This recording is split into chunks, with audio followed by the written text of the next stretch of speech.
Olá, eu sou o Breno, aluno do curso de Educação Física, e hoje aqui eu gostaria comentar brevemente a respeito da história do jiu-jitsu brasileiro, né? Como ele surgiu desde sua origem lá no Japão Antigo até a forma que ele veio até o Brasil e deu-se aqui o seu desenrolar até hoje, né?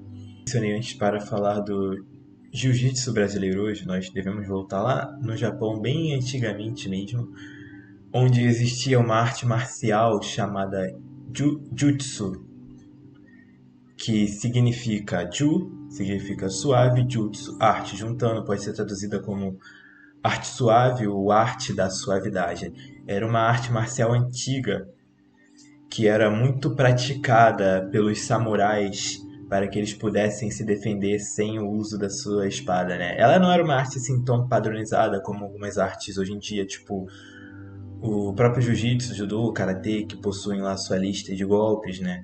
Era uma arte de mais voltada à defesa pessoal, como eu disse, muito usada pelos samurais.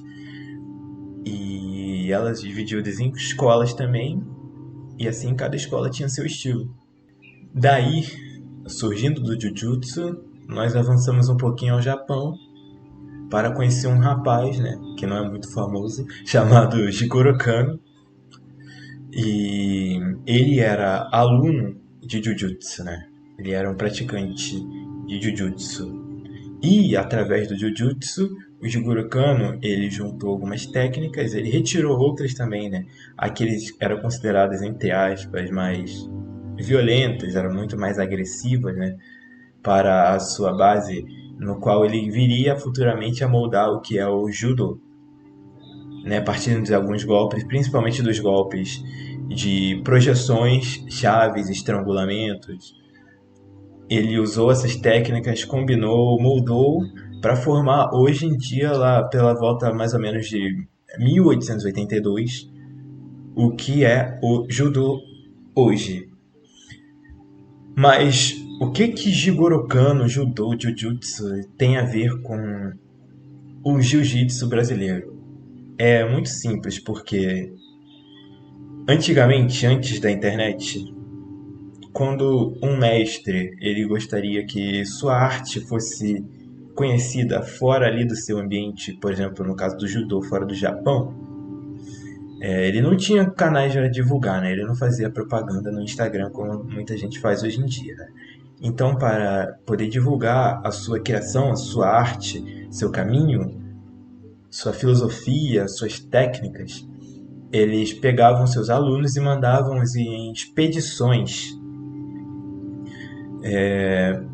para diferentes partes do planeta, né? Diferentes continentes, outras partes da Ásia, na Europa, na América, inclusive, para que eles fizessem demonstrações da arte e também abrissem academias, né? Ensinassem a arte. Daí temos um nome, né, que envolve na história do jiu-jitsu brasileiro, que é Mitsuyo Maeda, que foi futuramente apelidado de Conde Koma, que ele foi enviado numa expedição da Kodokan, Kodokan, que é a academia fundada por Jigoro Kano, junto a outros judocas para uma expedição na América. Tanto que ele passou primeiro pela América do Norte, América Central, outros lugares na América do Sul e instalou-se no Brasil logo em seguida na região do Pará, né? Especificamente em Belém do Pará. Lá no Belém do Pará, ele conheceu um homem chamado Gastão Gracie, na época o patriarca da família Gracie, pai de 5 filhos. Com isso, Gastão levou seu filho mais velho, chamado Carlos, para aprender com Maeda aquela nova arte, aquela nova novidade que viria a surgir então naquela época, né?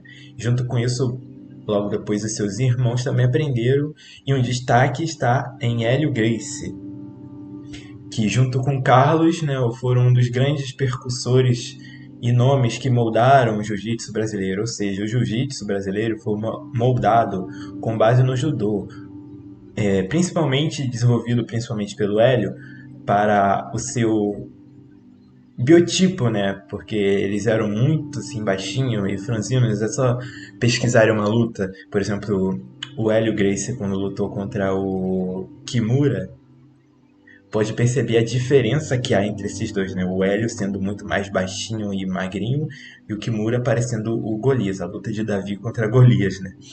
E aí ele fez umas breves adaptações para seu porte e também adicionou de volta algumas coisas que Jigoro Kano havia removido na hora que ele estava moldando o judô, né? Por isso que tanto hoje em dia, com criações das federações e regras, né, o jiu-jitsu e o judô andavam juntos. Mas, como eu disse antes, com a criação de federações e regras, cada um foi seguindo um percurso diferente ao longo da história, né?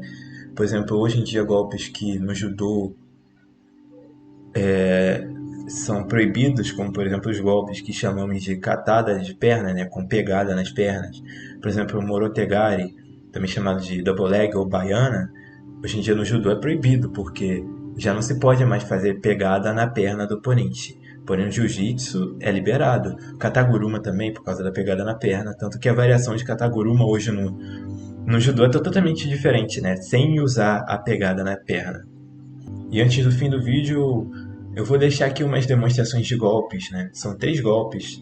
2 golpes do Tachiwaza, da luta de pé, e um golpe do Neuwaza, né? Da luta do chão, antes de terminar o vídeo, para que vocês possam ver um pouquinho de como funciona a arte. Muito obrigado. Os